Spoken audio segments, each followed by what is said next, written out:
இங்க சடனா ஒரு நாள் இந்த நாய்ங்களோட கழுத்துலலாம் ஒரு ரிங்கு போய் மாட்டிக்குது. அப்படி மாட்டுனதுமே இதுங்க ஒன்னொன்னுத்துக்கும் வித்தியாசமான ஒரு சூப்பர் பவர் கிடைச்சிருது. இப்ப பச்சை கலர் ரிங்கு போட்டிருக்கிற நாயால மறைய முடியுது. அப்புறம் ஆரஞ்சு கலர் ரிங்கு போட்டிருக்கிற நாயால ரப்பர் மாதிரி நீளமா போக முடியுது. அப்புறம் ப்ளூ கலர் நாய்க்கு அதிக பலமும், பிங்க் கலர் நாய்க்கு மின்னல் மாதிரி வேகமா போற பவரும், கடைசியா எல்லோ கலர் ரிங்கு போட்டிருக்கிற நாய்க்கு அதோட மைண்ட் மூலியமா பொருள் எல்லாம் நகர்த்துற பவர் கிடைச்சிருது. இப்போ இந்த 5 பேரும் ஒன்னா சேர்ந்து ஆல்பான்னு ஒரு சூப்பர் ஹீரோ டீமை ஃபார்ம் பண்ணி மக்களுக்கு உதவி செய்யணும்னு முடிவு பண்றாங்க.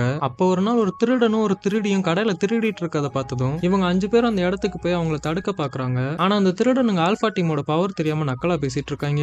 இப்போ இதை கேட்டு கடுப்பான ஆல்பா டீம் நம்ம பவரை காட்ட வேண்டிய நேரம் வந்துருச்சுன்னு சொல்லிட்டு அந்த பிங்க் கலர் நாய் ஒரு கயிறு எடுத்துட்டு போய் அந்த திருட்டு பையில கட்டி போட்டுருது. அப்புறம் அந்த பலசாலி நாய் வாயில முட்டாயை போட்டுக்கிட்டு அந்த திருடி மேல கன் மாதிரி ஷூட் பண்ணி அவளை கீழே தள்ளி விட்டுருது. அப்ப கீழே விழுந்த திருடி டக்குன்னு எந்திரிச்சு கையில கத்தி எடுத்துக்கிட்டு அவளோட பார்ட்னரை கயிறுல இருந்து ரிலீஸ் பண்ணி விட்டுறா. இப்ப அந்த ரப்பர் பவர் உள்ள நாய் கையில கத்தி வச்சிருக்க அந்த திருடியை கீழே தள்ளி விட்டுருது. அடுத்து அந்த மறையிற நாய் அந்த திருடனோட ஜட்டியை பிடிச்சு இழுக்க கடைசியா அந்த சைக்கிக் பவர் உள்ள நாய் இவங்க மேல சாக்லேட்டை கொட்டி விட்டு இவங்க 2 பேரும் இதுங்களாம் சேர்ந்து ஒரு வழி பண்ணி விட்டுருதுங்க.